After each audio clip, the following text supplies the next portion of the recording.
Hello everyone, Jackie Peacock here today with another color swatching video.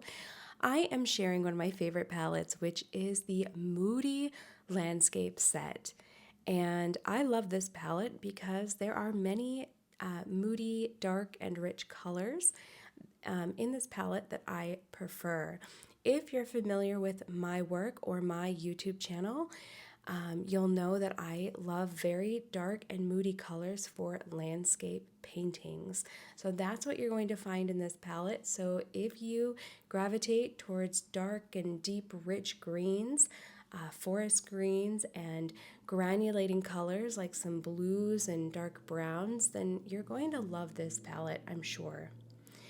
So you can see the palette comes with 15 colors, individually hand wrapped, and they're all handmade watercolors, of course, and they're made from earthy pigments. So I highly recommend checking out a few of their colors, if not a complete set. I'm sure that you will enjoy it. Once all the colors are unwrapped, you want to activate your colors with some water.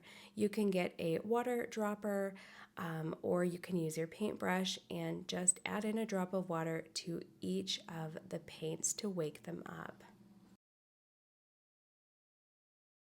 I'll be using this handmade sketchbook that pairs so beautifully with their watercolors. You can find this sketchbook on their website, so don't worry, they have it all, including the water dropper. I'm going ahead and titling this page before I get started with my color swatching. The first color up, it's a very popular color, very well known, and it is raw sienna. This is such a beautiful color in landscapes because you can add it to accents to rocks or boulders, sides of mountains, depending on if it's a rocky mountain, and of course the classic sand. You definitely can use this color for sand. It's beautiful. What I like to do with my color swatching is I like to add a very heavy, thick amount of pigment to the top, and then I like to pull the color down with more water. That way I'm able to see the lightest value and the darkest value, and I want to see how the paint's going to run down, how it's going to diffuse out and spread out. The next color is chrome green. This is a very heavy color, so a little bit goes a long way. But again, I want to see the darkest and the darkest of the value. So I'm going to have a very heavy amount. It almost feels and looks like gouache. But when you add water, and I mean lots of water, you're going to see quite a bit of magic happen. That's what I really enjoy about these paints, is that they can come on very, very thick, and then the more water you add, the more magic you're going to see with these colors. So that's why I do this. But this is a beautiful, beautiful shade of green.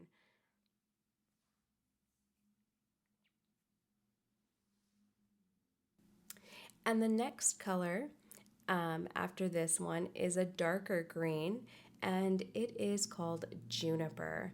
It's a beautiful shade of dark green, and the more water that you add, you're going to see little hints of blue. So if you're familiar with a juniper tree or juniper bush, it's pretty spot on with color accuracy. But you can see that there, so pretty. All right, moving on to the fourth color in the palette, and this color is called indigo. They have 3 different indigos in their watercolor line, and this is just a beautiful shade of indigo, and of course the more water that you add, the more difference in color you'll see.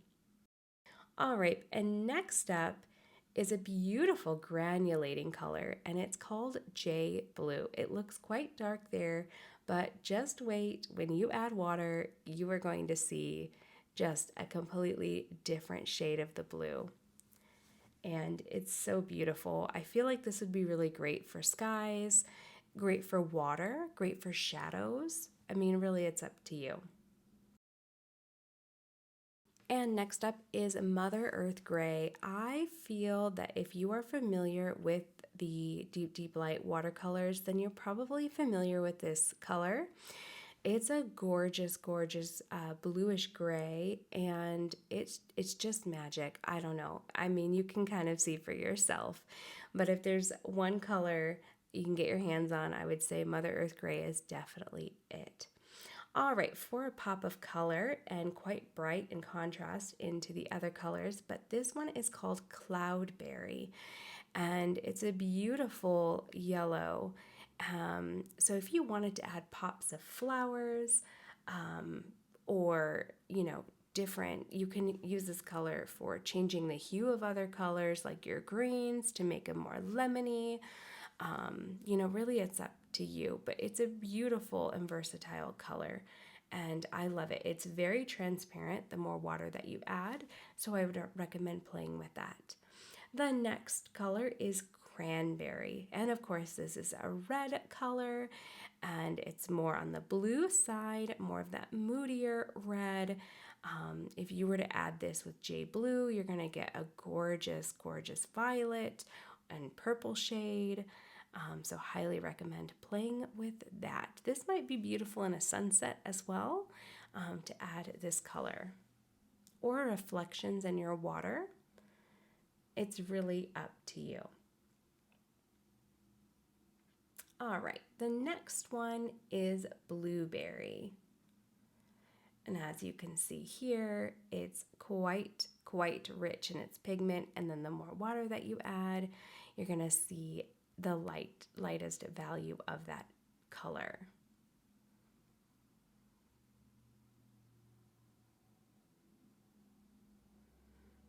And similar to the color line of Blueberry, we have a color called Bilberry. And Bilberry has more purples in it, and it's darker, it's a bit moodier. I feel like this would also be a wonderful sky color. So if you wanted to have a very dramatic sky, paired with the Cranberry, I think these two would be gorgeous together. All right, moving right along, we've got Van Dyke Brown. And this color, of course, is a brown, and it does pair beautifully with the raw sienna. So for me, I would want to use this color in my dirt paths. I would want to use it on my rocks. I would want to use it even in areas of water. So of course, a lot of times people will paint blue water, but if you're in a very deep forest and there's lots of shadows, then you might want to add lots of browns to your water.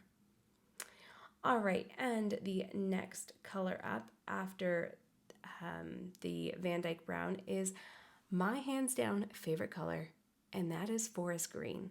I love this color. It's a granulating color, and the more you move it around, you'll see that it gets kind of dark and then it dries lighter. I don't know. This color is amazing. It's quite cool. I highly recommend giving this color a try. And now we're on to Rose Ashes. So you can see this is very much on the cooler tone. This whole palette is quite cool, but you can see that there's quite a bit of purple in this color. And yeah, it's really beautiful. Again, if you love those moodier sunset skies, it's a perfect color for that. And now we're on to one of those magical colors. And this one is called Night Raspberry. It's a granulating bluish violet. I don't know, it's one of those colors that the more you play with it and the more you move the paint around with water, you're going to see different colors popping through, those purples popping through and the darkest being blue. It's a lot of fun. And that's the same with the next color called Cedar Teal. And this one is green with pink, like a light pink undertone. So you can see it's quite green here, but as you add more water, you're going to see the pink start to pop through, which is so cool. So to give you some inspiration, if you're going to paint a moody landscape sky, like a sunset sky, this would actually be a lot of fun in your water.